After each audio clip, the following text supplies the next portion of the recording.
Well, I think we can get started now. All our panelists have arrived, and welcome everyone. Happy Valentine's Day. I hope you're all here with your Valentine. I'm not. But I'm going to have a happy Valentine's Day anyway. Well, thanks for coming, and thanks again to Sun Microsystems for sponsoring this lecture series, Odysseys in Technology. We really try to bring you more than just the technology part, more than just the story part, but combine those two in very unique ways. And I think tonight you've got a great panel that we're going to see some very unique things develop about social computing, which is very appropriate, I think, for Valentine's Day. Are there anybody here that's here for the first time? Wow, there's a lot of new people here. Fantastic. Well, welcome. I hope you've had a chance to see some of our first phase of what the Computer History Museum is all about. Downstairs was visible storage, which was kind of a warehouse on steroids, so to speak, and the history of chess software, which really displayed what our future exhibits may start to look like, both exhibition-wise as well as a deep topical exhibit, I think, that's all about computing science, all about what is this man-machine interface, and actually some of the social interactions that occurred between the two. With your help and support in all different dimensions, I wanted to focus on just a couple of things about the museum tonight that probably you may not have heard before.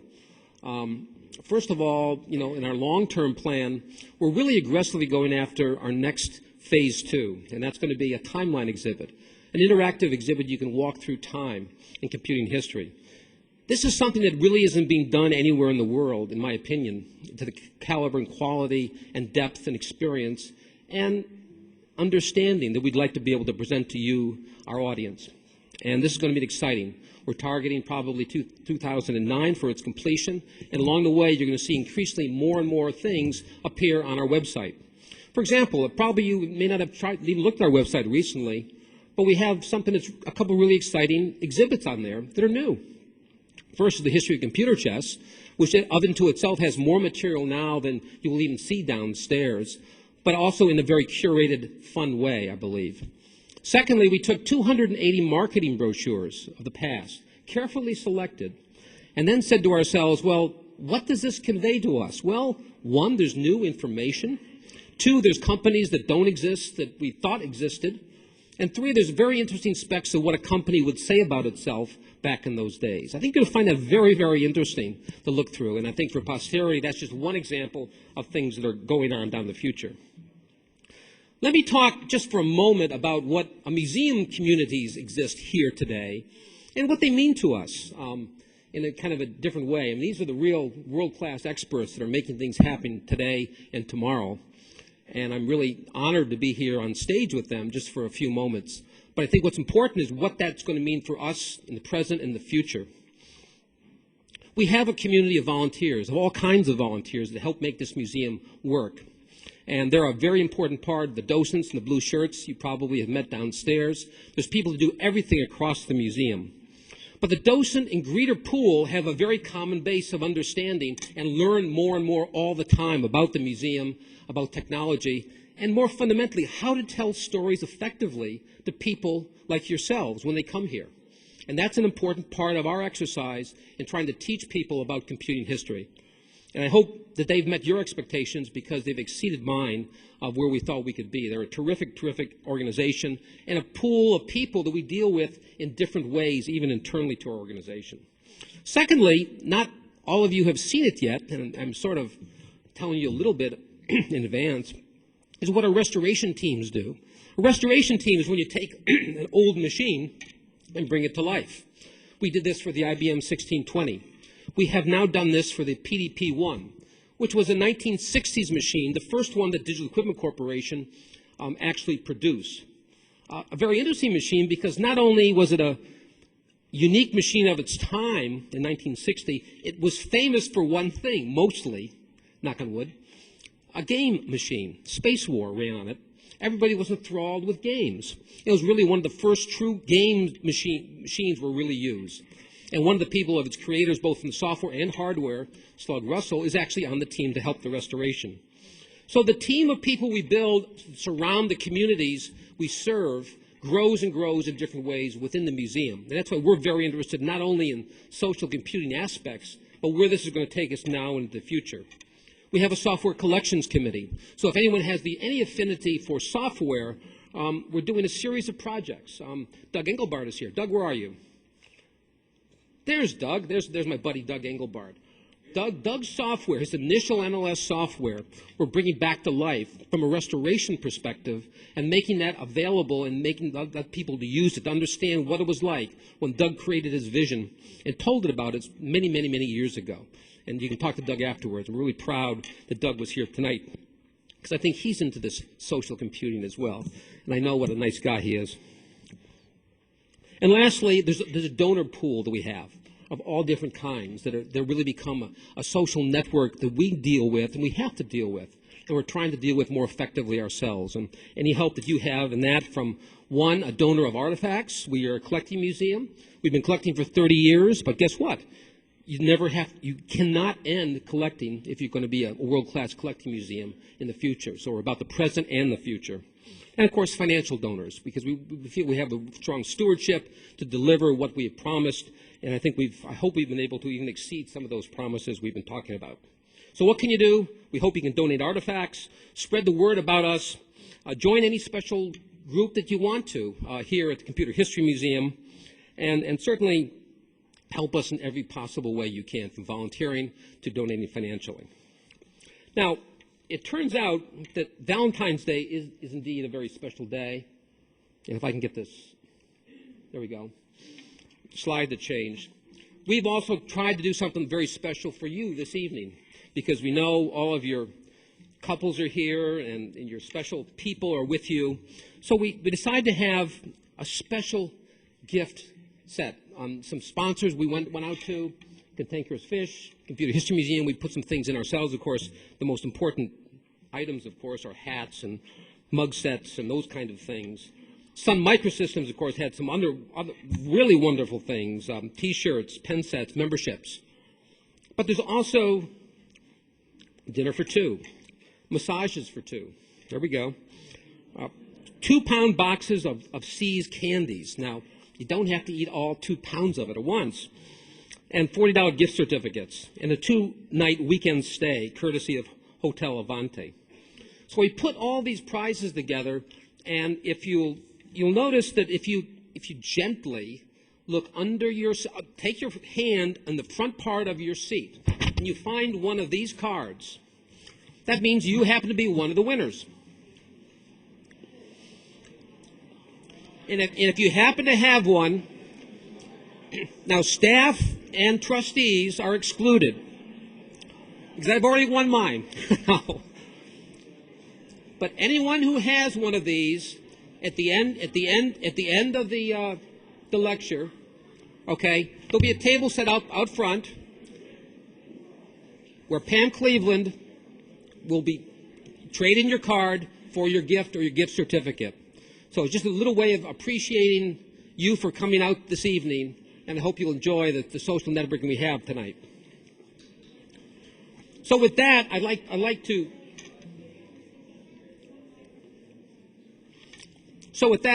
would like to now move to what you really came here to see. And I'd like to introduce Glenn Edens, who we all know, love, historian himself, a crazy guy, a wonderful person, Vice President, Director of Sun Labs. Glenn, come on up and introduce the person.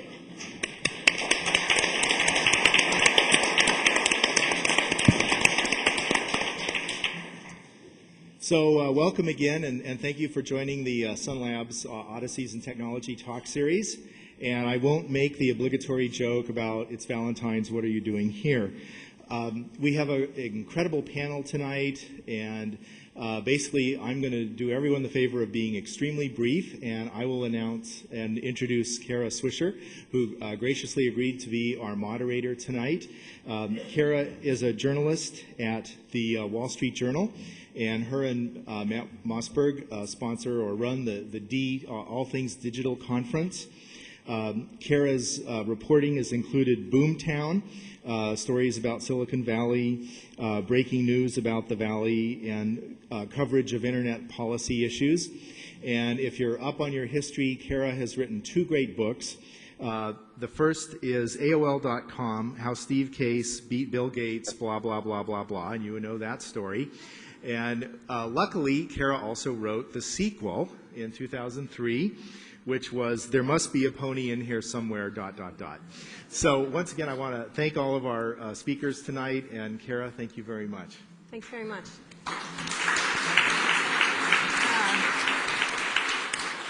To begin, the reason we're all here, Glenn, is because we're geeky losers, pretty much, on Valentine's Day when we should be out to a nice dinner. I want to start very briefly to talk about my own experience, and then each of the panelists is going to talk very briefly on how they got into social computing and sort of where their thoughts are, and then we'll go off into a Q&A, question-answer kind of thing with me, and then the audience needs to participate. This is a thing about social computing, so it's really important that we hear from the community who's gathered here in an analog fashion. I want to talk very briefly about AOL because that's where I first began to understand the importance of community. To my mind, I have two thoughts on this that I think I'd like to talk about. One is that no matter how you slice it with all the technology, all the tools, all the software, I think the reason so much of the internet has taken off is precisely about community. And if you had to pick one aspect of what's going on, I think community has been the fuel to a lot of what's going on and has been going on for many years. Years ago at AOL, one of the reasons they got so popular, besides their very easy interface and their sexual chat rooms, was because, let's be honest, well, that is community of a sort. It is community. Is because of this ability for people to reach out to each other and connect. I think it's something that goes back forever for humanity, is the need to connect, and the internet gives, internet and other applications, interactive applications, give people the opportunity to do that. At AOL, the first time I really began to see this was a chat group that someone started called Tardino's Tavern, which was an online tavern where people gathered to drink digitally, and to talk. And it was hugely popular on AOL, even though it was incredibly crude and, I have to say, somewhat stupid. But people really wanted to be on it. They really wanted to be part of it. The second experience I had where I really began to understand this was when AOL was first in its very beginning stages, and Steve Case wrote a letter to all the people who belonged to AOL at the time. It was millions, and then it became tens of millions of people. I think it's declining now, but it still has a very large community. But at the time, he wrote a letter to the community as people felt he knew them. And so they couldn't get anyone to cover them. This was about, I worked at the Washington Post, and so they were desperate for any kind of coverage, so they'd always invite me out there. And I'd always begrudgingly want to do it because it was very far a drive from Washington, D.C. It was out behind a Pizza Hut in Vienna, Virginia. And one day, the PR person, who would later become Steve Case's wife, asked me to come out and said, the ladies, the quilting ladies are here. Would you come out and meet them? And I said, that sounds really horrible. And I'm not going to write a story about this ever. And she said, oh, you'll see how powerful AOL is. And I agreed. In a moment of weakness, I agreed. And I went out to AOL headquarters, which were very small at the time. And I was led into a room full of older women who were gathered around Steve Case and touching him and talking to him and very excited to meet him. They'd baked him cookies, and they'd created a quilt with the big AOL symbol in the middle of it. What was really interesting about it is they had created the quilt online because they had reached out to each other in a quilting forum. They couldn't find other people like themselves in whatever community they lived in, and they created a quilt online and were presenting it to him. And the women that couldn't be there, they had traveled from all over the country, all over different places. The women that couldn't be there were online chatting with him. What does he look like? Is he cute? Da, da, da, da, all on. And despite the fact that I never wrote a story about that because it really was kind of hokey, it was, to me, a really important moment for me to understand how powerful this medium was, not just for geeky people, but for the average person to reach out and be able to reach people like themselves. And so this current boom in social computing, I think, is something that's happened before. It's just the tools have become better. The stakes are higher, obviously, monetarily. And it's become much more sophisticated, and I think will only be more so. So we've got a great panel here of 4 people who have been involved from very early on to more recently, providing different kinds of things in the social computing phase. And I really want to have a great discussion about this because a lot of this has become there's been a little bit of hype around the whole social computing thing. I don't think it's hype at all. As John Doerr says, I think it's underhyped. Maybe not in the trendy parts of it, but in the idea of it. So let's begin talking. Randy, why don't you talk about your first encounters with this and sort of where your thoughts are? Sure. So I'll frame it a little bit. If you haven't gone down and seen the exhibit downstairs of all the computers and storage stuff, I really encourage it. I saw there some of the equipment that I used the first time when I was in high school, and I discovered a teletype and 110 baud computer, which meant 110 characters, 10 characters per second. In my local high school, it was connected through a telephone line. You had to put a cradle. Can anyone even find a cradle phone anymore? You have one? Yeah, and you put it in a little thing. You know, people could walk into the computer room in my junior high school and whistle and hang up all the phones.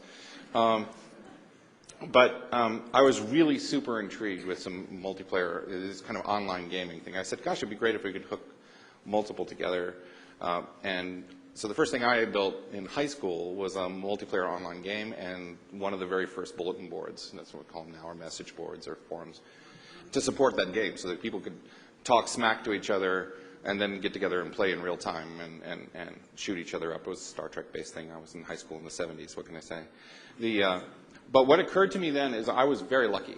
So this is two decades before the web, just around the time of the birth of the internet. But we weren't connected to the internet. We were connected to a local mini computer at the school district. But I learned something really important. I remember going to my father and saying, Dad, someday we're all going to have these terminals, but they're probably going to be these glass ones that go faster. And we're going to have these modems, we're going to connect, and we're going to use computers to talk to each other. Because even in the 70s, people were still thinking it mostly in terms of computation. And even when the web came around at first, it was mostly in terms of brochureware, delivering static content to people. But for my entire career, for over 30 years, I've been singly focused on using computers as communications media and finding more and more ways for people to interact online, some totally virtual and some very real. My career then went through, I did game development, multiplayer game development. I'm co-inventor of the Avatar, worked on a game called Lucasfilm's Habitat, shipped under the name Club Caribe, and did multiple versions across the world over the last decade or so, a decade ago. I worked on one of the first open marketplaces. There was a place called American Information Exchange that if we had started 5 years later would have been eBay. But I'm not discouraged. I mean, as we go along, there's constant innovations. I now work at Yahoo. I'm skipping a bunch of things, but I now work at Yahoo as their community strategic analyst, advising both internally on the things we're building inside for getting community spread throughout Yahoo. Because Yahoo is one of those brochureware-like companies that's kind of turning into something else now, a Web 2.0 company, as people like to say. But also doing a lot of outreach, outside of the company, and constantly evangelizing it. It's the people, stupid. My name is Reed Hoffman. I actually got into social computing in kind of an odd way because I'm not inherently a technologist. I was originally thinking I was going to be an academic and a teacher and a writer, and actually one of my professors is in the audience. I have to constrain what I was saying too much about my undergraduate career. But and I went to Oxford and studied philosophy and was thinking that I was going to become an academic, and I realized I wanted to reach a lot more people. I wanted to talk to a very wide audience, and what's more is I didn't want to write essays and I didn't want to write books. I wanted to figure out how do we help rebind the values and create more of a society that we want to live in. And I had this experience of this thing called the internet when I was in college. I'd also done the CompuServe and modem thing in high school, although I think with slightly faster modems. But and I came back and I walked up to a venture capitalist who I connected through the family, and I said, well, I have some great ideas. And they said, well, what's your work experience? And I said, well, I've interned at Park and I've interned at SRI. And I'm like, no, go ship a product first and then come back and talk to us. So I joined Apple Computer eWorld, because at the time that looked something closest to what I was interested in. After that, I went to a project that Randy had founded, Worlds Away, at Fujitsu, and then founded my first company, SocialNet, joined PayPal. I was the exec in charge of external affairs, trying to persuade the government that we're not a bank, and all that sort of fun stuff.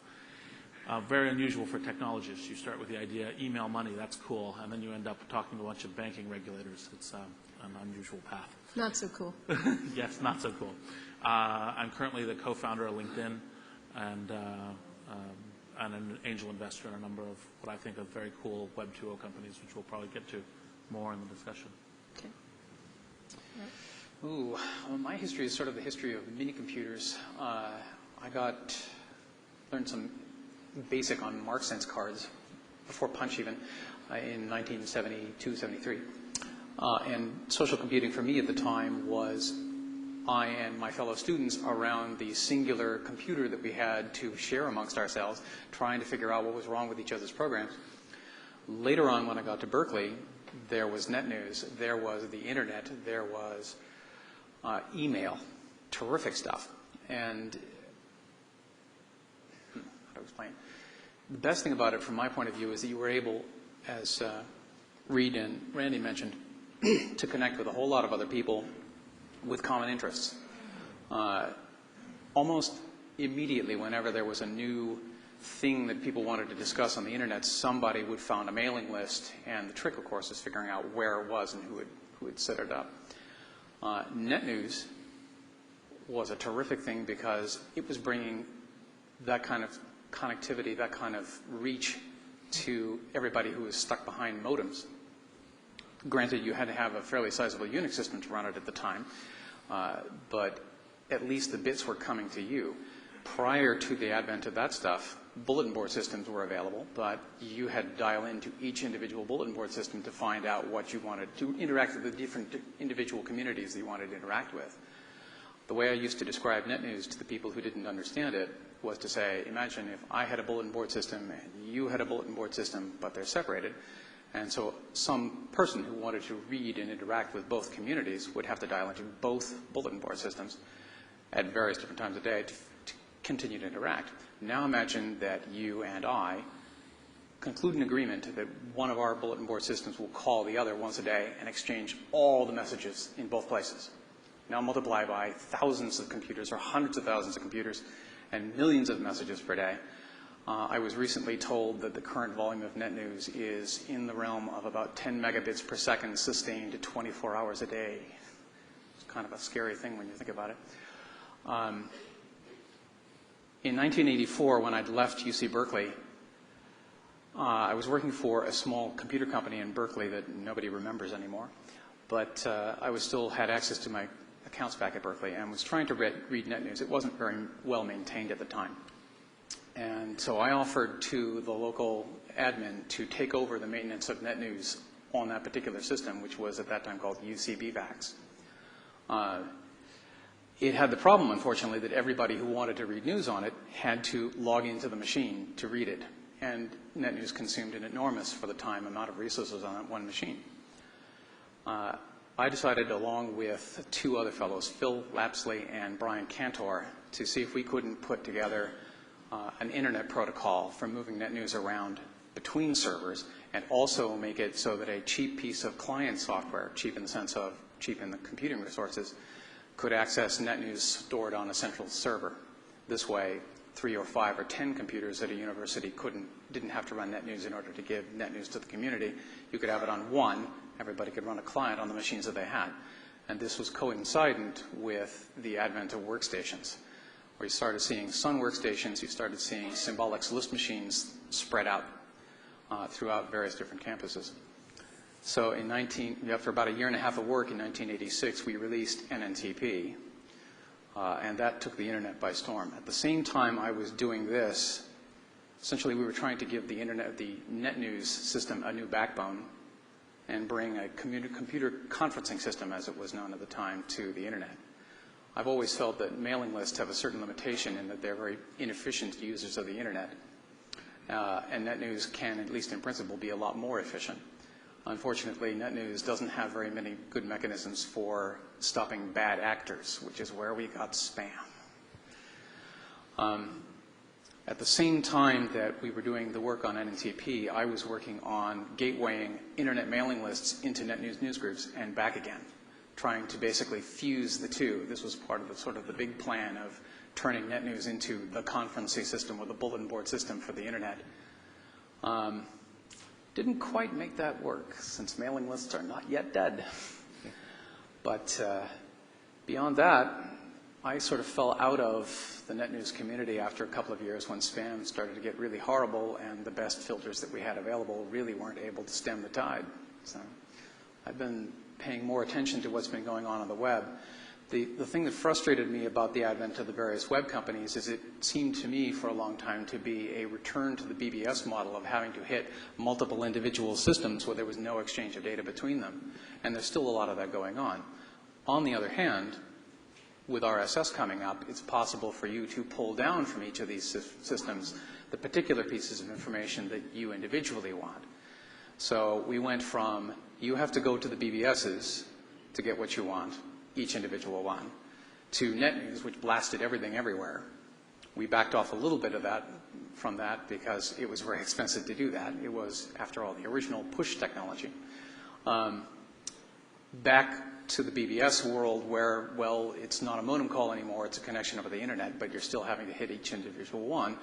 And now we have RSS where you can have a piece of software that pulls each one of these things and pulls down the particular things you're interested in. So, back around. Mina? Hi. My name is Mina Trott, and I'm young. And younger. And so my experience isn't as varied. I first went online when I was 13, which was 1990. And my father got me very involved in going online in BBSs, and early on I was on, CompuServe and Prodigy, all the first really consumer services that were that were around during my generation. And I became very interested in that, and that was kind of odd for a teenage girl at that time, as probably a lot of you know from your own time periods. That sounds horrible, I'm sorry. I'm just a little nervous. And so I was very interested because my father instilled this desire to find information. I loved the library before I was online, and I would basically research every single thing that was of interest to me, and I found that I could do this similarly online. And I think that one of the things that you can see from someone like me is that a lot of the time that you hear about people talking about MySpace or all these online services now, people are afraid what's happening to teenagers. And I've started to realize that I actually have been I spent my entire teenage life doing this. And I, for the most part, feel like I've turned out okay. So going from when I was 13 to when I was 23, I was at a job and I felt that I was kind of unfulfilled and I wasn't having any sort of creative outlet.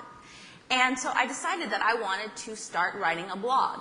And I'm not sure how many of you are all familiar with what blogs are. Basically, they're online journals or linked lists, just basically publishing in a new format.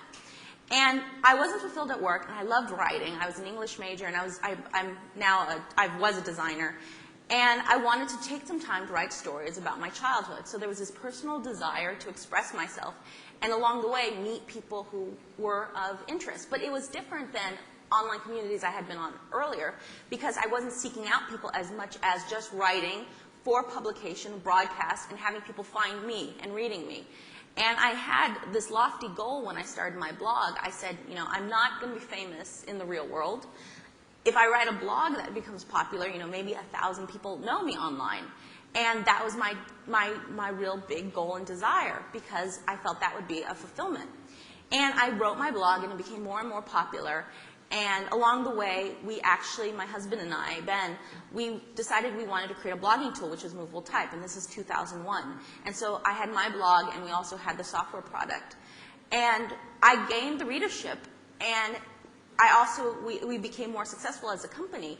And I realized I really hated people reading my blog because I got that 1,000 readers, 10,000, 15,000 readers, and they were horrible to me because I wrote these stories about Ben and my family, and about everything was told through a sense of humor that is really hard to understand when you're reading online. I don't use emoticons in a post, so if I said, I hate my husband, if I didn't put a smiley, people think, oh my God, what did she just say?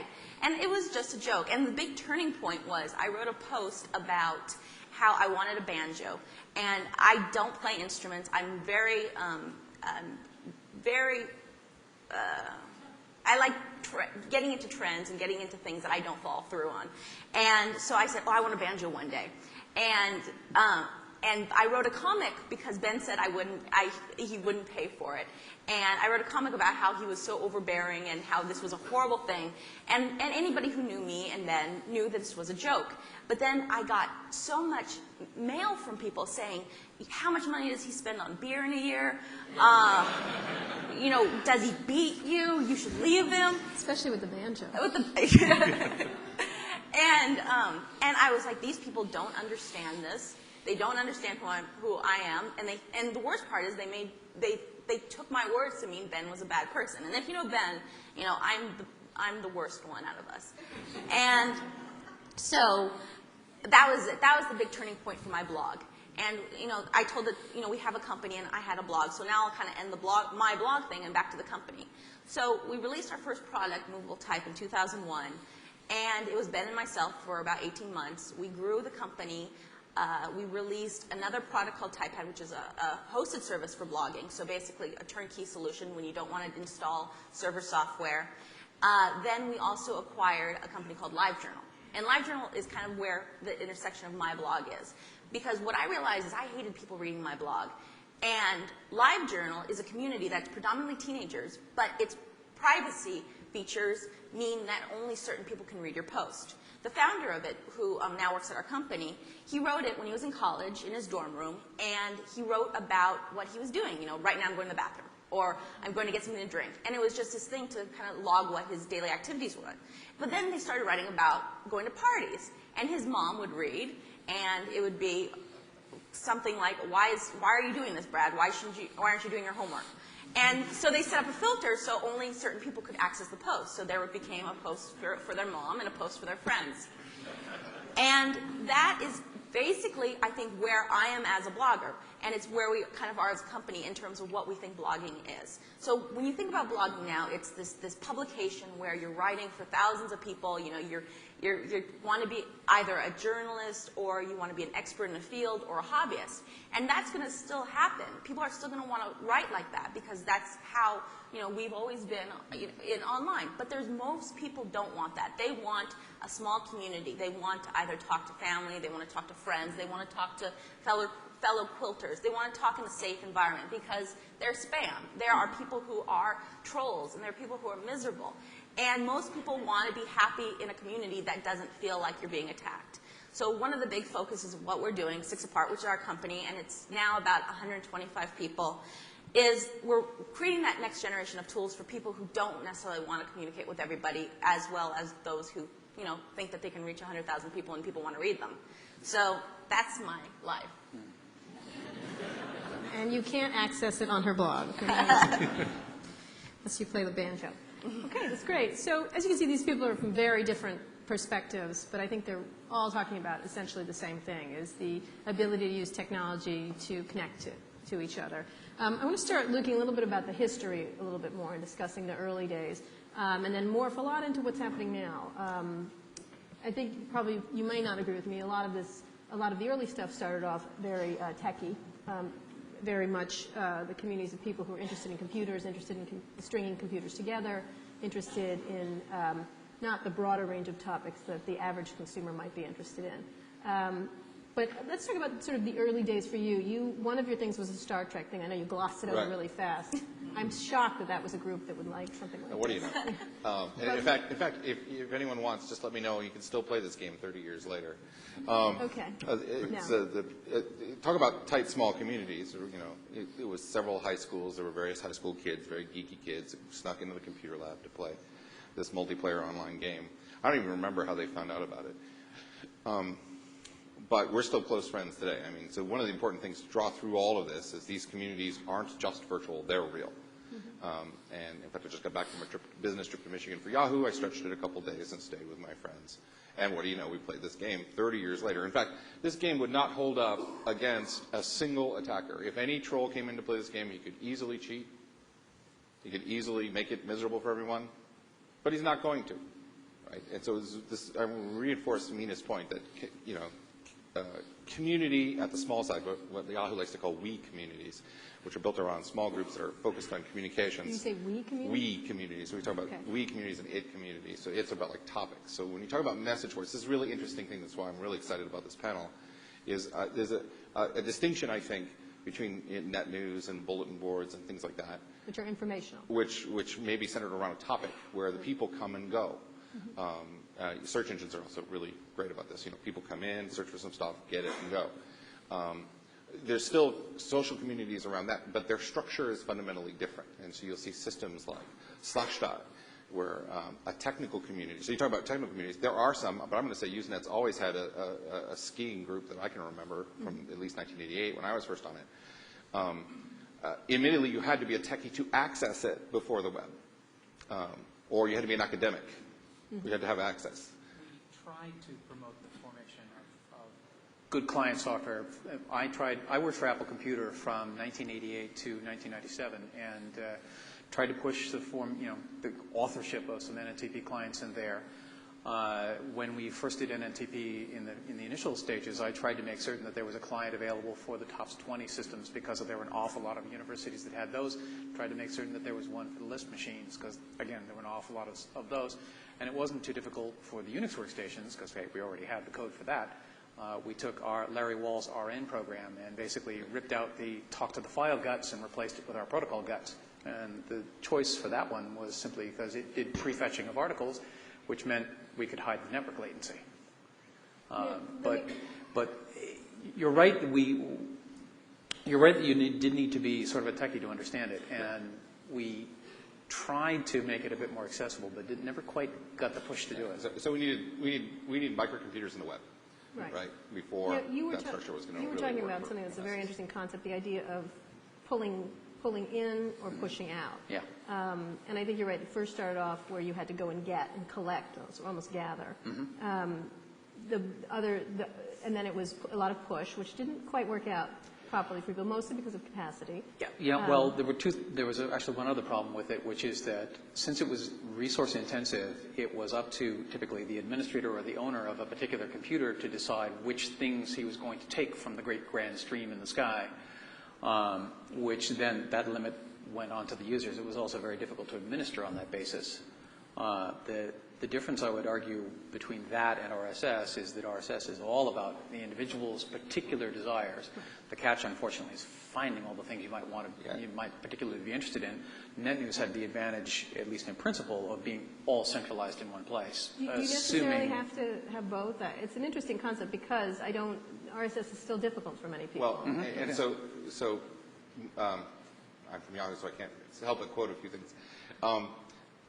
My Yahoo, in fact, is the #1 RSS aggregator in the world.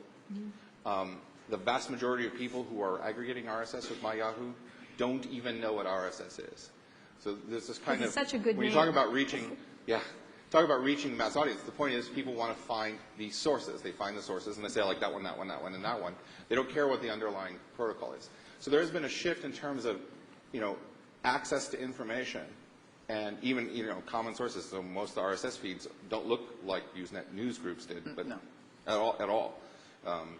You were talking about the chat rooms, the taverns, and those kind of things. Some of them look more like that. Some of them look political. Some of them look, there's different focuses. But users are now consuming it, and they don't even know that's what they're doing. They're just saying, this is an interesting source of information, and I'm going to read this, and I want to know about it. Mina was talking about the idea of limiting access to things that you do. One of the pushes over the past couple of years is this, whether it be MySpace or anywhere else with teens, is everybody gets to see you. It's I don't know if you've been on MySpace, but it's a little out there for most teens. I hope you haven't seen your teenager's site on MySpace yet. But you're talking about the idea of being able to access everything and then absolutely going back to a very small, which is part of the idea of long tail. That whole idea is more specific, down to the very absolutely specific. Is that something that you think is important, or is that something from the beginning you liked, or what? It's certainly something that I view as being probably the most important thing in what we're doing. It's something that I had to come to terms with on my own when I realized personally I didn't want it. It's most people who have a bad experience online or on their blog, that's when they start modifying their behavior.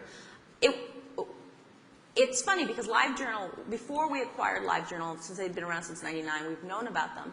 And we once heard that, they don't even allow Google to spider their websites. And we're like, what is that? What are they, not blogs? Or it was something that we found ridiculous. And then it realized, that's the worst nightmare of most of the users, is that they don't want their stuff to be found. And one of the things that I feel very strongly about is that blogging, it is about communication, it's about community, these are the most important things, but it's also about live recording.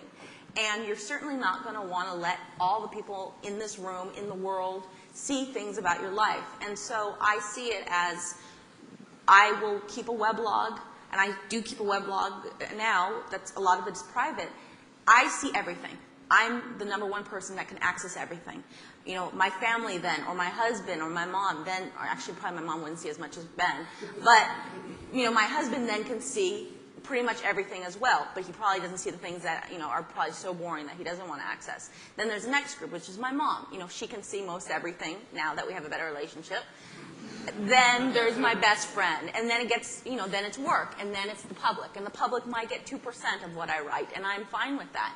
And those access controls, that's where I think we'll be going. And it's when you write a blog, a lot of people, when they do keep blogs now, they write personally for some. They write work for another blog. They may be on different systems for each thing. We see it as, you're on one blog, you're publishing to one blog, and each post you think about it.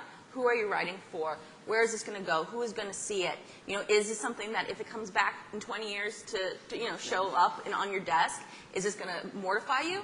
And I think with MySpace or with other services, where you see the teenagers kind of being a little bit promiscuous, they're going to learn very soon that this stuff is going to come back.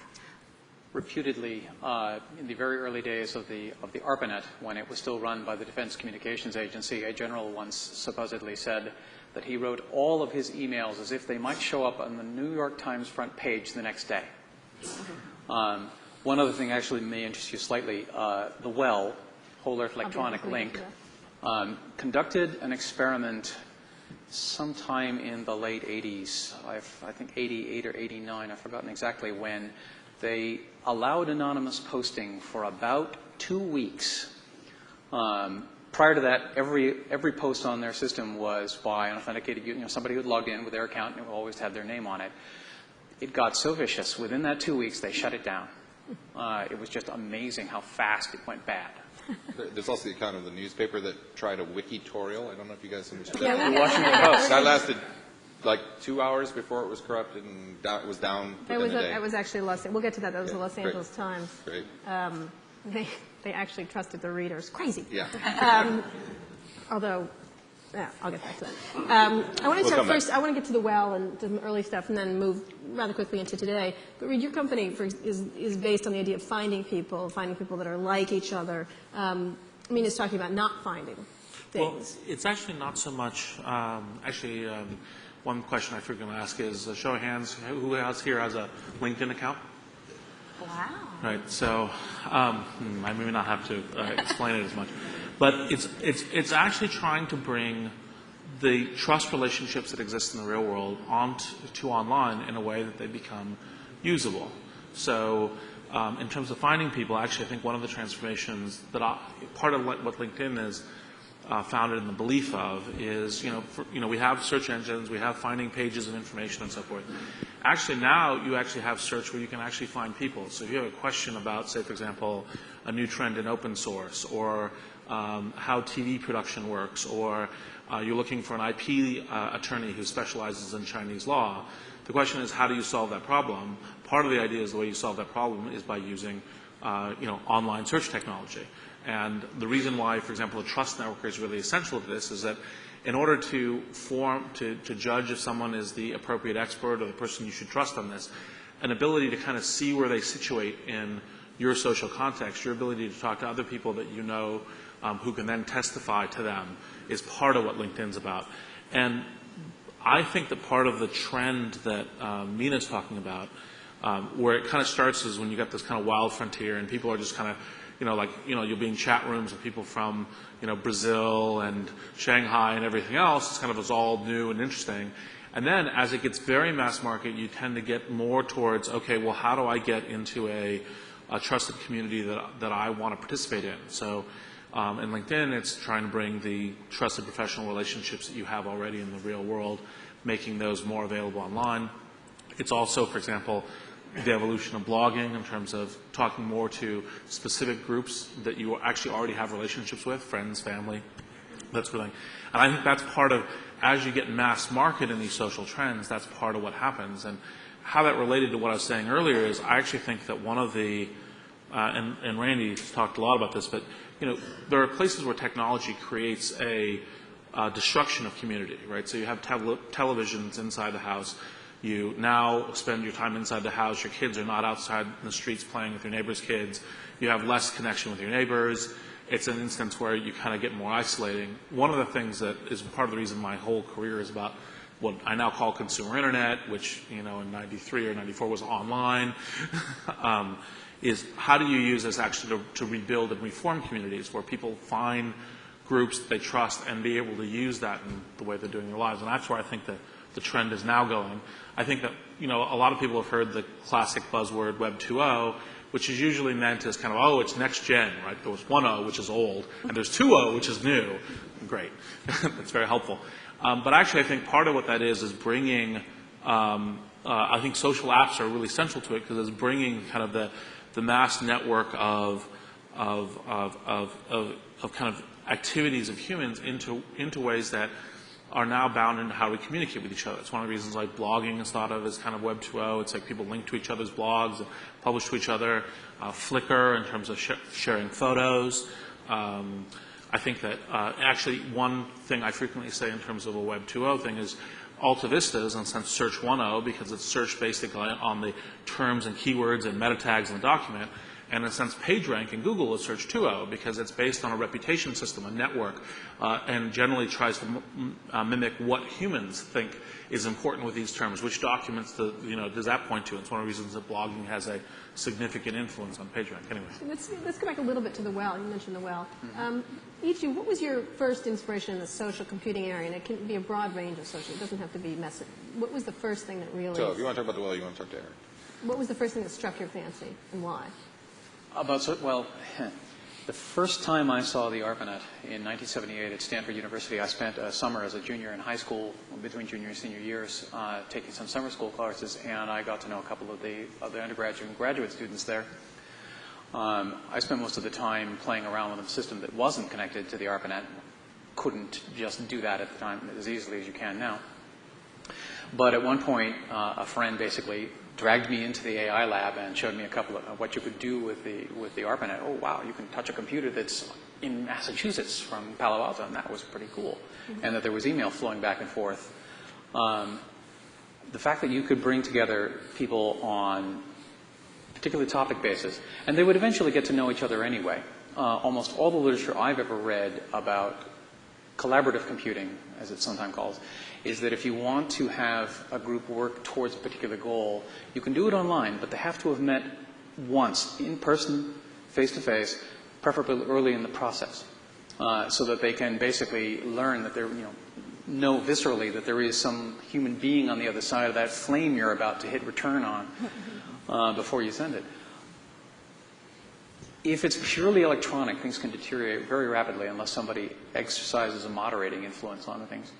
And that's where the moderator stuff came about on the ARPANET. Partly it was moderated mailing lists were about cutting down the amount of volume, but also about editing the content, editing it so that basically the ad hominem attacks were gone, that the quality of the information flowing over the mailing list was kept at a relatively high level.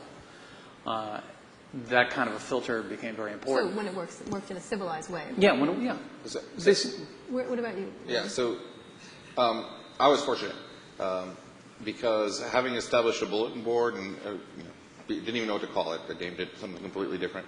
And I was in high school, it was very formative years. I was very geeky and not very socially accepted, but this one context was really powerful. I was probably one of the first generations of he who found his identity online. Mm-hmm. What was interesting was, I'll never forget the day, and I recently did this with my friend. I said, I remember when this guy who saw that I was, all on the top of this little virtual empire, and he was all excited, and he sent me a post in which he compared me to a jelly donut. And he was actually a very well articulate young man, and he was taking a pot shot right at me. And what I saw there was one of the great quotes: "Conflict is the essence of drama." It was like, this has a real emotional impact. So all the things that I thought were great about it, I could be used as harmful as well. I'm going, so this is an incredibly powerful communications channel. No one saw it as communication then. And I remember telling my dad that very year, Dad, I said I want to be the grand old man of telecommunications. That was my goal in life. I like these conversations you have with your dad. Dad, someday we'll all be invisible. But so when you're, the formulation, so the answer is, and I think everyone's saying the same thing in different ways, which is, I got touched online. Okay. I'll leave it at that. Emotionally. Okay, good. Good, because otherwise we have authorities in the audience to take care of this. What about you, Mandy? Where was the touching moments for you? So I actually got touched online. No, what was it? So, I was thinking, what I've said, and said mine? I don't know. And, it seems as if, I don't let anybody read my stuff unless I can, see identification and I know that they exist. And it's funny because if I think about most of the people who I allow now to read my stuff, I met them originally online. And I was going through now just thinking about, so I have a Livejournal and I probably let about 30 or 40 people read it. And I've met every single one of them in person at least once. But probably about 40%, I met them first through their weblog. But it's funny because what we're doing with these applications, and there are so many different companies now that are out there doing social software, that we tend to be, we are what we are. We are geeky people who like to be in front of computers a lot. But we also have used this opportunity to meet a lot of people outside. And it has been amazing because we go to the conferences. I feel that's me. We go to conferences and we meet each other, and this is remarkable. I know people, some of my best friends I met because of their weblogs. Some of our employees, they work at our company because of their weblogs. And I think based on if I go back to when I was 23 and I was starting my blog, my husband and I were working at the same company. It was a small design studio. We were working from home in Petaluma because that's where we're from. We were getting ready to buy a house. We were getting ready to have kids. And I was going to basically, stop what I was doing and just do this. And, we never had gone anywhere traveling. We had never done anything. We didn't have any friends because that was one of the reasons why I wanted a weblog, is that we felt that we could maybe meet some people. And our lives changed completely. Starting my weblog is the single most important thing that's ever happened to me. Sorry, Ben. And meeting my husband. But he has no friends. No, he has friends now. You have friends, right? Imaginary friends. And it's really difficult because you're so surrounded by the sort of trolls of the web or in the weblog world, and I'm often I wouldn't want to say picked on because I don't want to seem like a victim, but for example, I'm going to tell my Paris story. I was at a conference in Paris, and I was giving a talk on weblogging and civility. And basically that whole thing is you've got to know that there's someone behind that screen that you're going to hurt, and we have to be more accountable what we say. And there was this back channel going on, basically people on IRC chatting about what I was saying. And it was broadcast behind me. And I'm giving a speech on civility, and one of the people basically said, "This is bullshit, your speech." And he starts heckling me. And And this is so the Q&A, I turn around, I'm fine because the whole time I'm just focusing on my speech. I did a good speech, I wasn't too overwhelmed. And then I turn around, I just glimpse on it, and I just see it, and I lose it. And I say, who is this person? Stand up. And he was in the audience, and I called him an unsavory name, which I regret doing, but everybody kind of pounced on me. They're like, you had no right to call him out. And that, he was in his private zone, even though he was in the conference, at the conference, and I was on the stage, and I had no right to ruin that or take the power. And it's like, no, I had all right. And it was kind of half and half. A lot of people said, that's exactly what we need. That heckling thing was horrible during the conference. And most of the things I was offended by weren't about me, but they were about other speakers that they were making fun of. And I thought that was a horrible thing to do. And so that was my last speaking engagement before this, because and there's a joke in the office. Everybody always wants to come to my talking things now because they think I'm going to go crazy and lose it. But the civility is important. Absolutely. We're going to get to the negative parts of it.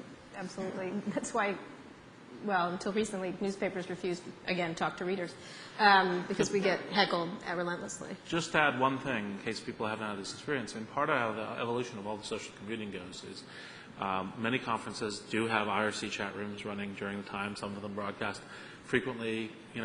A quarter of the audience is blogging things in real time. The quotations, the photographs are being published to the web, within, sometimes seconds of being said on a stage like this. I mean, that's part of where all this kind of leads to. I just thought that was a good segue to kind of make that. What was a moment for you? What was it?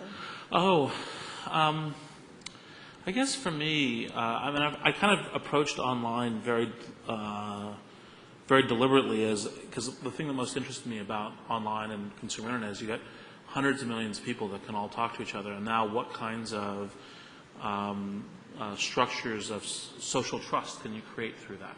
And so I actually didn't, per se, have a moment where it hit me across the head. I mean, I actually got to it because I was originally thinking when I went to Oxford that I was going to, write essays for the Atlantic Monthly, and that's what I was going to end up doing with my life. And then I realized, how many people are reading the Atlantic Monthly? That doesn't sound like a really good use of time. Creating actually kind of media objects like social software then creates an environment by which people can reflect on who they are, meet other people, present themselves, form lasting relationships and so forth. So I actually approached it in a really kind of systemic way, kind of out of my goals about what I'm trying to do with my life. So let's talk about where things are going, and then we're going to open up to the audience. What trends do you see? Obviously, you talked about some of the negative trends. Obviously, the experiment at Los Angeles Times did not work. I think a little bit because it was anonymous. Some of the postings were allowed to be anonymous. What are the important maybe companies or tools, if each of you could talk about them? Eric, we'll start with you, that are happening right now from your perspective. That's hard to say. I haven't completely removed myself from the arena. I actually keep a Livejournal myself and have an account on LinkedIn. But each of these systems seems to have little problems of its own. Livejournal in particular has the label for all the things that you wish to read is friends. And, well, there are some people who I like to read who I would never invite into my home. It's not quite the right word to use, although I don't know what you would replace it with necessarily. I have a sort of a similar problem with LinkedIn in that all the link indicates is that I know this person. It indicates nothing whatsoever about my relationship to them. Is it my brother? Is it a good friend? Is it a spouse? Is it somebody that I know but really wouldn't want to work with? Hard to tell. That would be an interesting icon. Well, a dear friend once told me that his favorite recommendation to give about employees who had left his company was, you would be lucky to get him to work for you. I used to review theater for the Washington Post, and when a show was really bad, they'd try to catch you in the lobby, and I'd go, you should have been in the audience.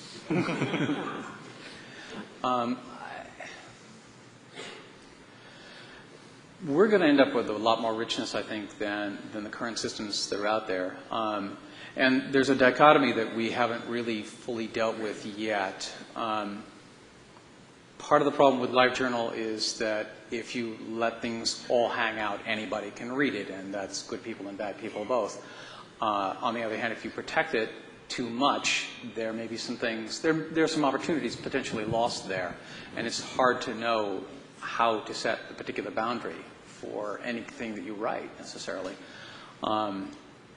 I see far too many Livejournals that are friends only, where I got curious because somebody wrote a comment in something else I was reading. Oh, who is this person? Oh, well, friends only. Can't even browse to see if this person is interesting to read in and of themselves, other than the one thing that they wrote somewhere else. So what has to happen? If you could wave a wand to make it something a lot of more people would use, or fundamentally, a lot of this turns on a question of accountability, on identity. It's always, the classic cartoon about the internet is no one knows you're a dog. So it's always been able to hide. You've always been able to hide behind a constructed persona, and being able to pierce that is the key to accountability. And unless there's enough accountability, we're not going to be able to chase away the bad actors. And not necessarily to punish them, but just to exclude them from the community. Because in any community, virtual or physical, when somebody behaves badly, they will get punished in some way or another. They will be excluded in some way, or at least put at a distance for some events or from some interactions. And until we've got identity locked down well enough so that then the systems can do that sort of distancing or basically, relationships are not unitary, I know you, I don't. They have shades of gray in between those 2 points. And until the systems that we're using reflect that, I think we're not quite to the same level that we have right here on this stage. Andy? So I'm going to take a slightly different tack, because I'm paid to do this full-time at Yahoo.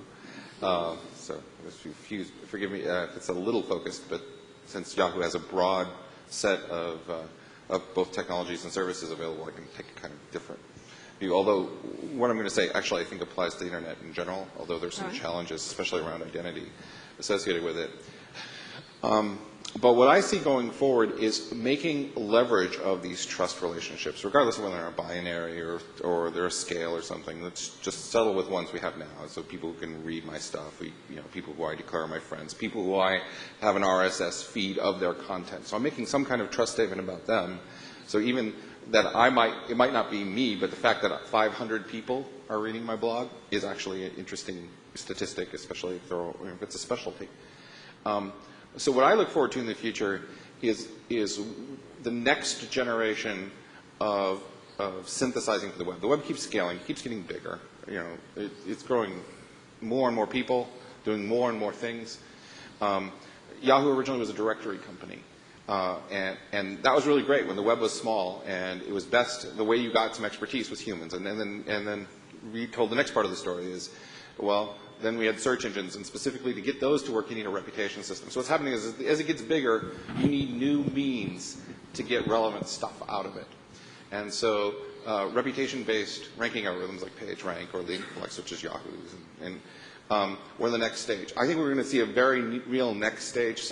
Yahoo likes to call it social search, where we start saying, gosh, I like Reed and Mina, and what they say about blogging is what I need to know about. And so when they mark things and do things across the web, when I do a search on blogging, I want them to show up, and I want the things they think are important to show up. That it's basically my filter through my peeps. The people I'm either connected to or the people I'm following. I happen to be connected to Reed, but not to Mina on LinkedIn. So how those relationships work out is going to be very interesting going forward. So one can see a universe of kind of selected expertise being kind of the next generation on search, because it's getting bigger and bigger. It's no longer one set of results to return for everyone.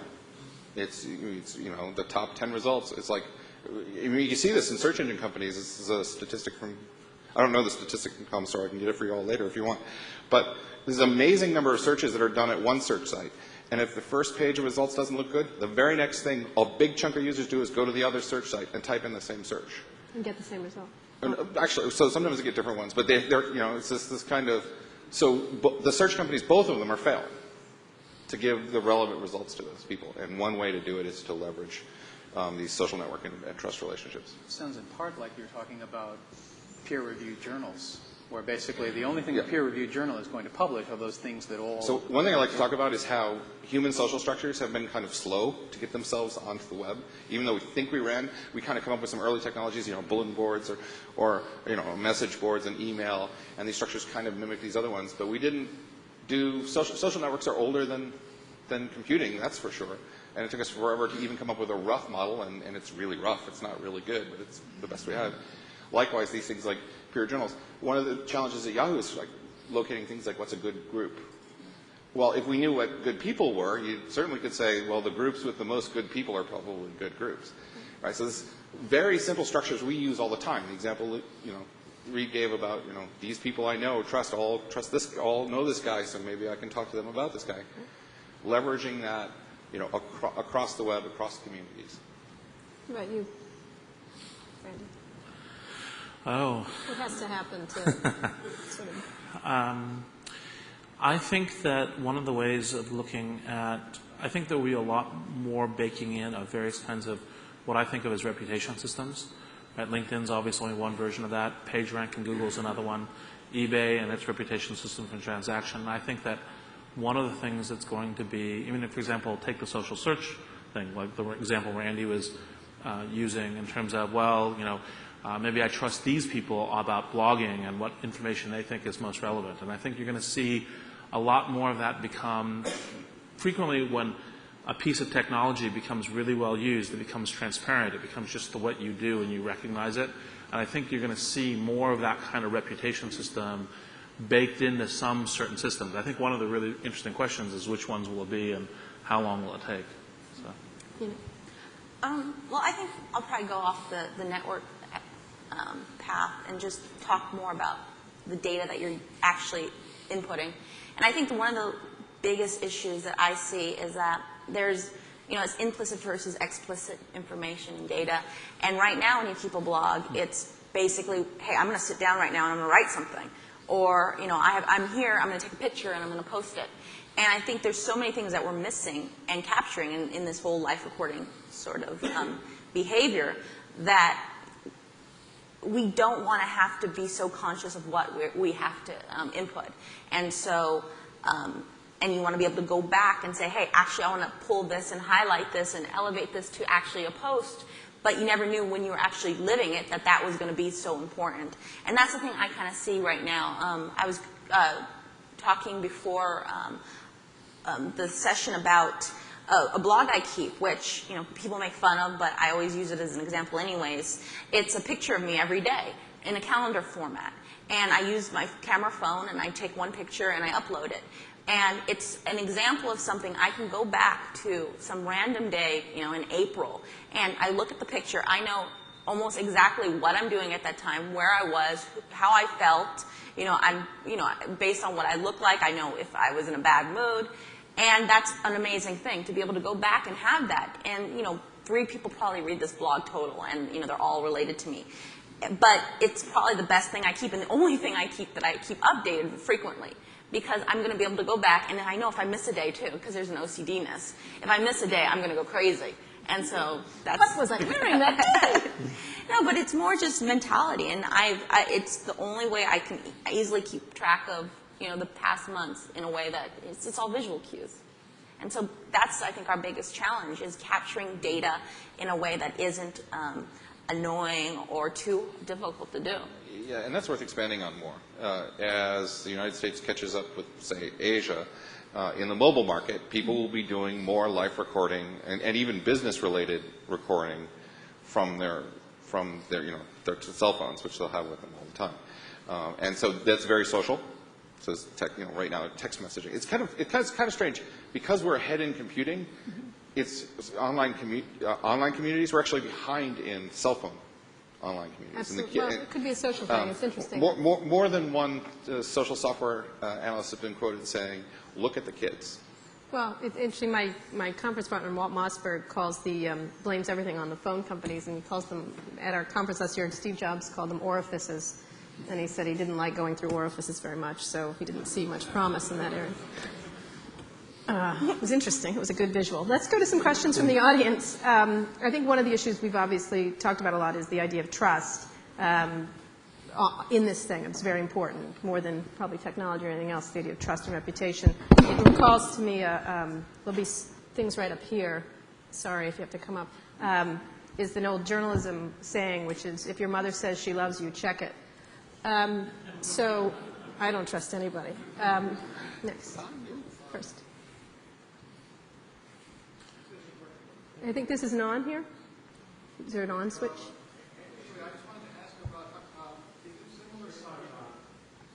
I'm going to repeat it. Yeah. It is similar in other parts of the world.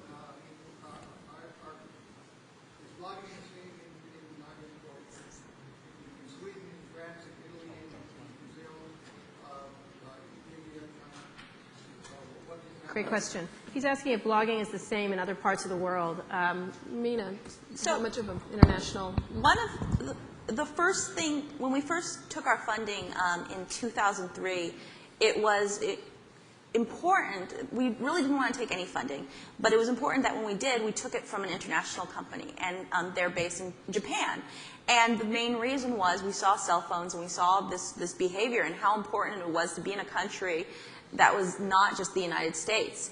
And so in terms of behavior, Japanese adoption is huge for blogging. We have actually a company in Japan, and they're doing things differently than us, but I think we balance each other off. You know, we catch up on some things, they catch up on other things. Photos are such an important thing to the Japanese bloggers because they have their camera phones, they have their cameras, they love photos. We also have European presence and a company, and it's very different based on the region, based on, you know, stereotypes of how you would think people would be in Europe. What do the Germans do? Yeah. The Germans don't blog. That's right. Just my quote. So Germans you don't have blog. Northern Europe doesn't blog as much Germans as don't Southern. blog. You have, you know, the romance. So Italians like blogging. They like blogging about women. They like blogging about food. I mean, this is not. I'm not kidding. The French like to blog about Stupid politics. Americans. Politics. Those stupid Americans. And Germans it's go outside. We eat leeks. It's funny because based on, you know, all these silly little notions you have, it does kind of ring true. There is a definite opportunity. You know, we want to be able to be in other places. We want to be in China. We want to be in the places where people are going to be communicating in mass. They would blog in China, but Yahoo would turn them in. Sorry. That was a good one. No comment there. Have we got a microphone? Great. Well, I've been a participant and student in all these online communities along with Eric and Elliot behind me and a few other people in the room. One of the things that was special about Usenet was also its downfall was that it was the only one. And so it became the downtown of the Internet, something that was lost when Usenet fell, that there was one place. There was one place where you met everyone who was participating and where things went on, and you actually could refer to a thing like that. And unfortunately, it also meant that no one owned it. And because no one owned it, unlike blogs and bulletin boards and the online services that individuals all owned and cared and could change and compete against others for attention, that lack of ownership caused the tragedy of commons, which I think was responsible for the fall along with spam and stuff like that. Aren't those the same thing? Yeah. So I miss actually having a downtown for the Internet, having a place which is sort of the place where you would interact with people and so on. And it's been interesting to see that progress. We've also seen a real sort of miss in the dichotomy of the serial and the browsable as we've moved into the different environments. It's been amazing to me. Oh, you don't want a long polemic that turns into a question at the end? Okay. Anyway, I guess I am just sort of interested in an observation about the history of that, and do you feel there is a center for community now as there was in the days long ago, and is there a way to regain a center for community, or should we? Ooh. All right, I guess I'll start. I agree with you, Brad. Though I would argue that the identity issue where Usenet was concerned sort of undercuts almost anything. Even if there had been an owner, the mechanisms really weren't there to exclude the bad actors. Now, perhaps if there had been a single owner, perhaps their mechanisms would have been created to do that. Certainly, they were endlessly discussed, as you well know. And I own Newsgroups. I was one of the few people who used them. Yes, and so did the gentleman in front of you, actually. I helped him start the BioNet Newsgroups back in the day.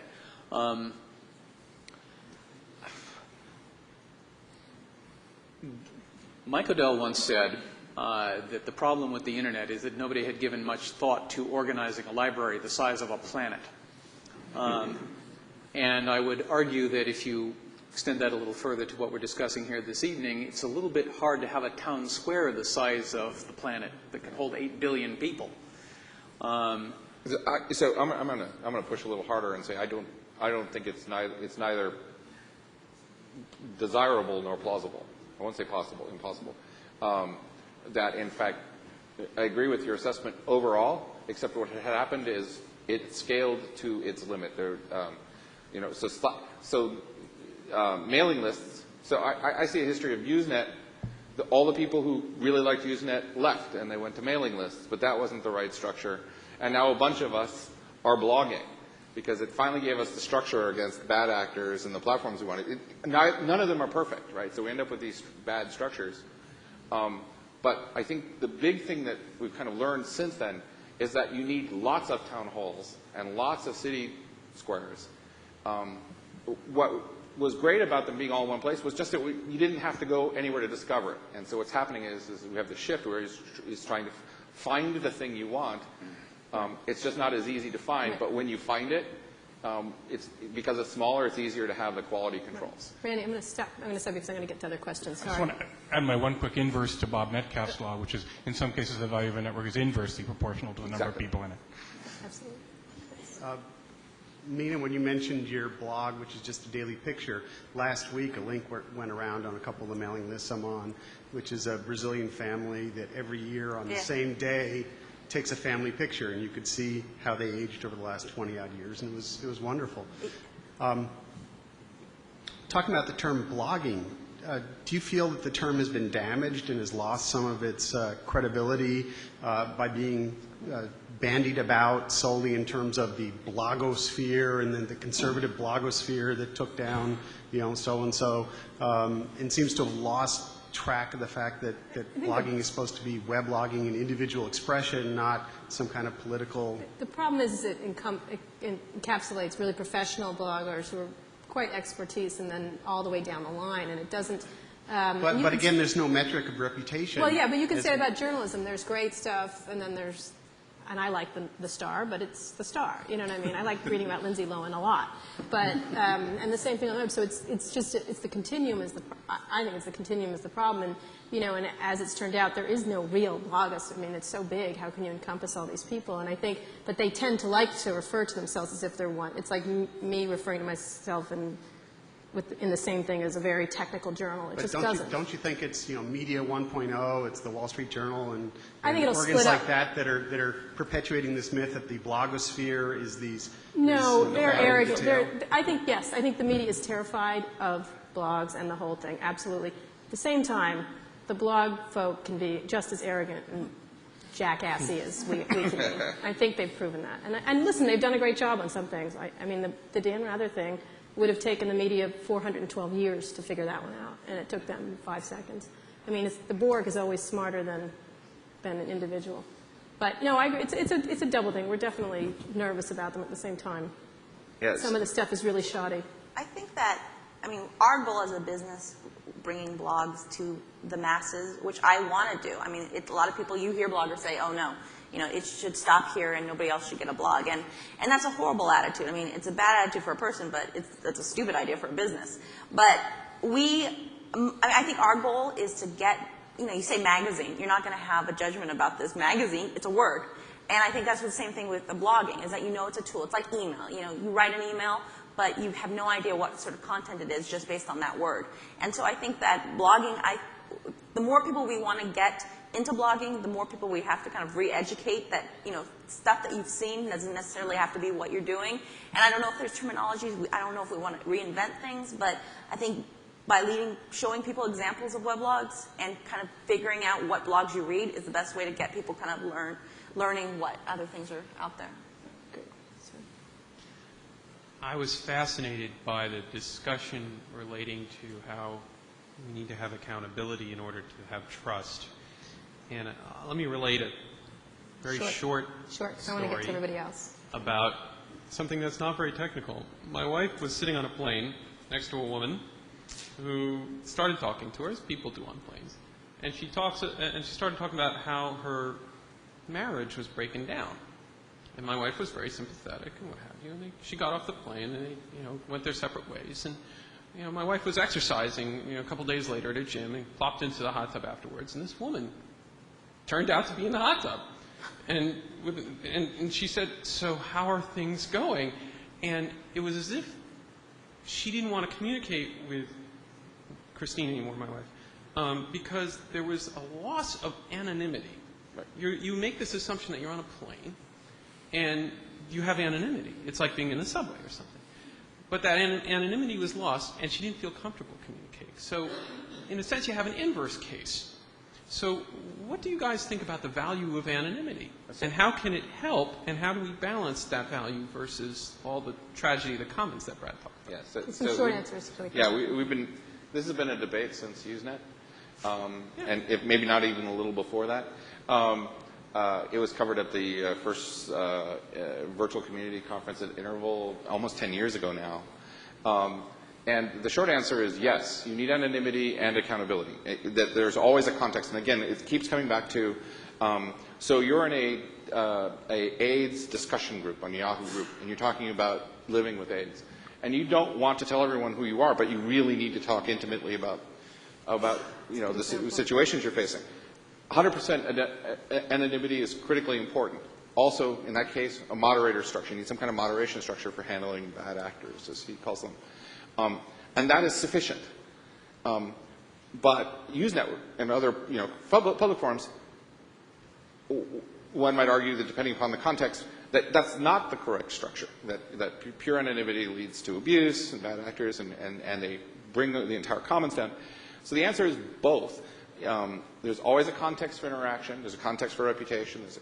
And in those contexts, you can have anonymity or full identity. I feel like it always degenerates, like Eric was saying. Not always. Well, if there's a moderator, though, you're right. It does. Yeah, that's the difference. Right. Yeah.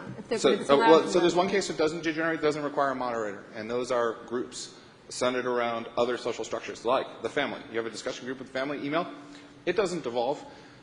Your family, perhaps. My kid actually. But let me get to the next question. Oh, I'm not going to kick him out. Let's put it that way. Oh, yes.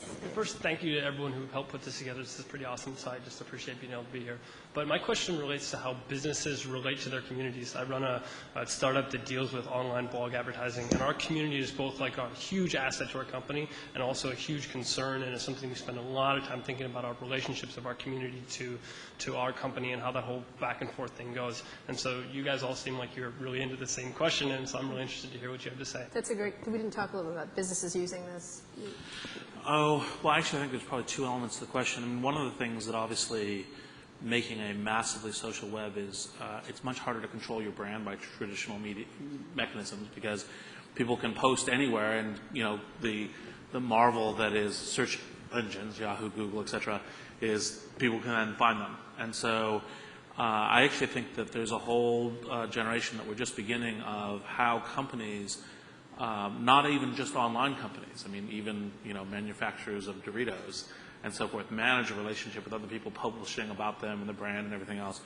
And what, for example, just in terms of basic techniques, you watch the blogs, you respond to things that are important, you aggregate things, generate information, and respond to them. Now, the second thing in terms of the product you offer is you try on one hand to kind of constrain the environment to create a good experience for everyone. Sometimes that's irritating to some people, but you also try to allow people to use it the way they want to use it, and try to kind of allow that to happen, whatever the particular mechanism is. That would be my... Yeah, we had an interesting story in the Journal about this woman named Stroller Queen on Yahoo Groups who was moving markets, the stroller markets, because millions of women went to her postings, and she was like, Glyco, blank blank, socks.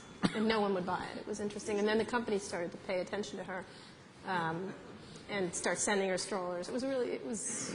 Yeah, I have a concise way of saying this at Yahoo when I talk to the properties at Yahoo about integrating communications. I said your customers are your partners.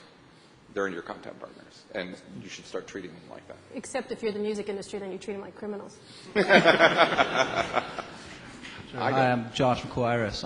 As a college student and avid user of social software, I felt very limited by text and photo communication. How do you guys see the more expressive mediums of voice and video playing out? Podcasting. Sure. Anybody?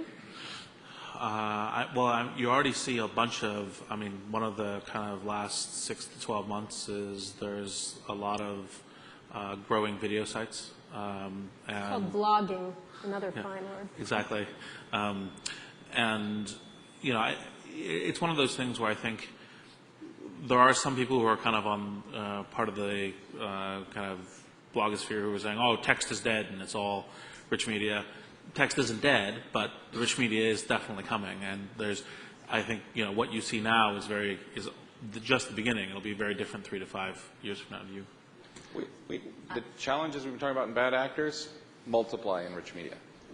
Well, the other thing, unfortunately, problem with audio and video both is neither of them are easily searchable, and text is, and both audio and video imply a certain time commitment to however much audio, however much video is actually there.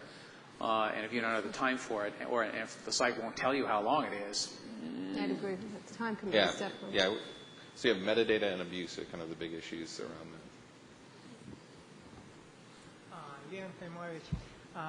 You talking to Mike? Hello. Go ahead. Yeah, Leon Khaimovich, and a question about serious social research done in the area of your businesses. There definitely is a lot of research, so to say, on how internet promotes or inhibits social interaction in life and blah, blah, blah. But 2 questions, more specifically. One question. It's like one question, okay. But... it's like one question. Okay, one long question. Short question.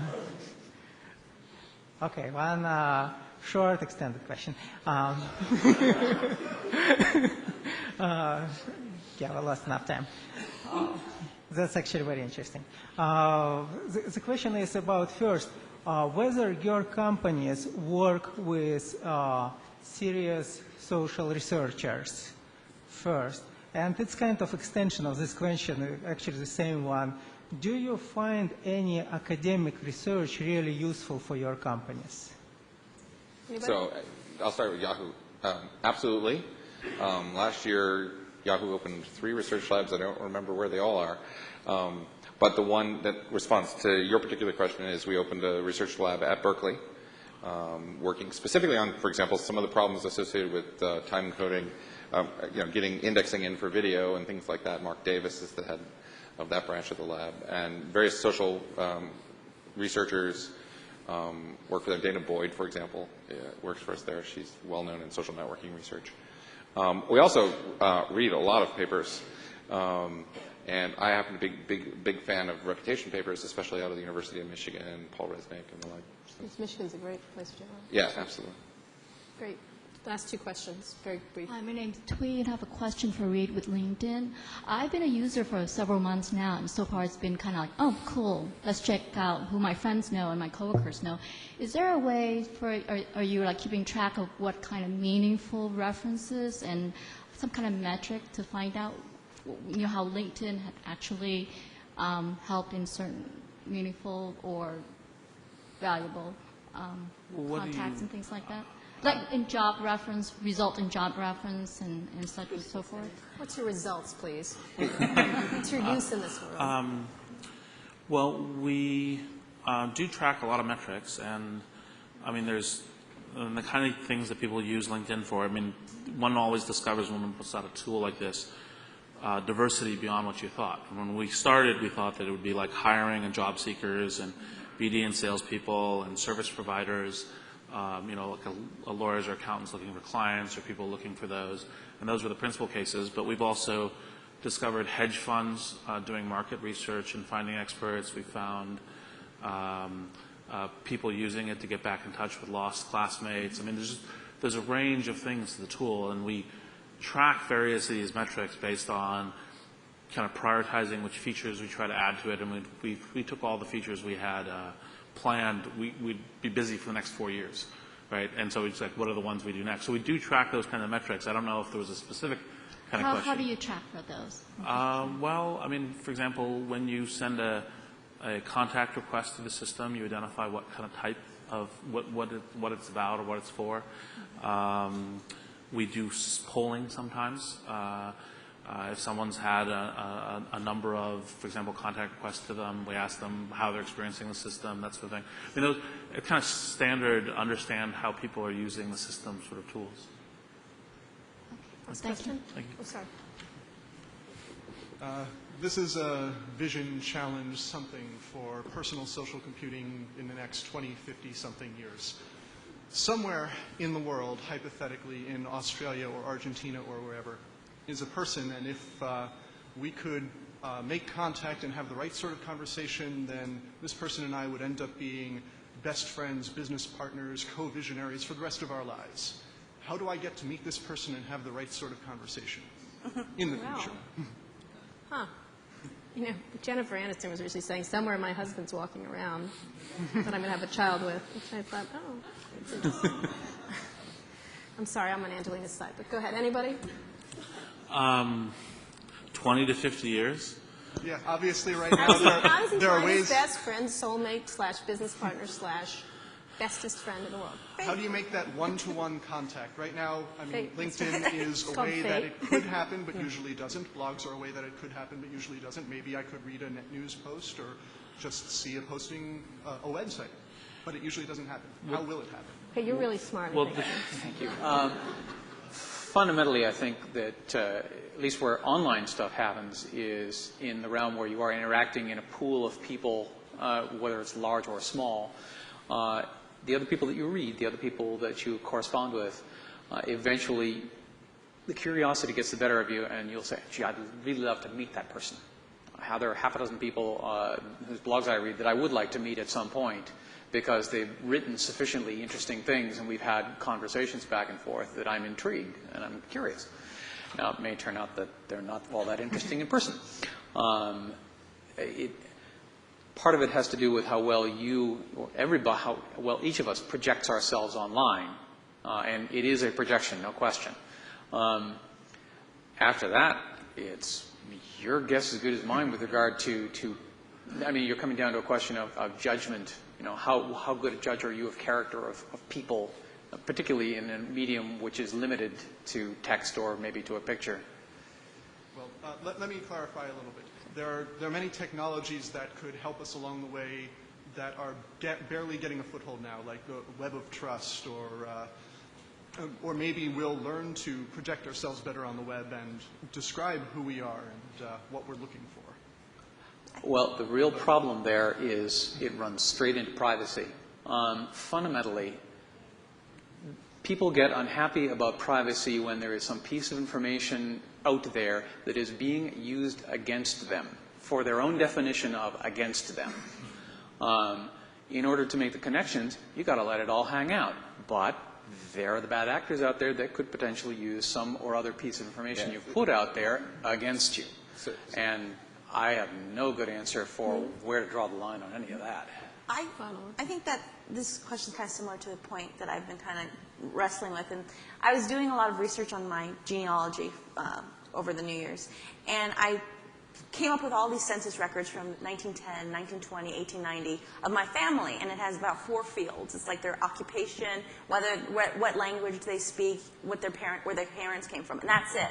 And I don't know these people. So I think instead of saying, you know, how are you going to meet your best friend or your soulmate in 20 years, you know, in 80 years, when your great-great-grandchildren go looking for you and they only see 3 things about you, how are you going to feel? And I think the important thing is for us to provide, one web page about somebody, about yourself right now. If you could have web pages or a piece of document, even if it was in paper, that of each of these people in your family, that's a huge thing. And I think that's one of the biggest things that we need to do. We need to create our own legacies. That's a really good thing to do. And also, since it's Valentine's Day, I'm sorry to say, but it's just fate. That's what we need.